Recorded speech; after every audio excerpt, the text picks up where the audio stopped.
Azizjon aka, samarali trening qanday bo'lishi kerak?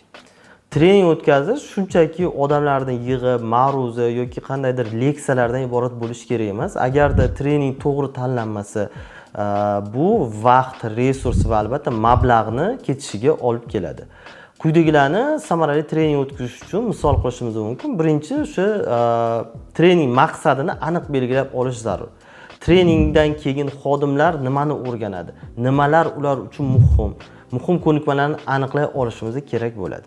Ikkinchi, xodimlarning ehtiyojini bilishimiz zarur. Buning uchun xodimlar bilan gaplashib, ular qiynalayotgan muammo, masalalarni o'rganib, shundan keyin trening tanlashimiz zarur bo'ladi. Uchinchi, quruq nazariy emas, amaliy mashg'ulotlardan foydalangan treninglarni olishimiz zarur bo'ladi. To'rtinchisi, treningdan keyin natijalarni kuzatishimiz zarur, feedbacklar olish va o'rganilgan bilim ko'nikmalarini so'rab turishimiz zarur bo'ladi. Beshinchi, trening qiziqarli qilinishi zarur bo'ladi, chunki uzoq leksiyalar yoki uzoq matnli treninglar ko'pchilikni qiziqishini so'ndiradi. Shu sababdan ham trening tanlayotganda mavzu va materialga e'tiborli bo'lishimiz zarur. To'g'ri tashkil qilingan trening nafaqat bu bilim, balki kompaniyaning rivoji uchun vosita ham hisoblanadi.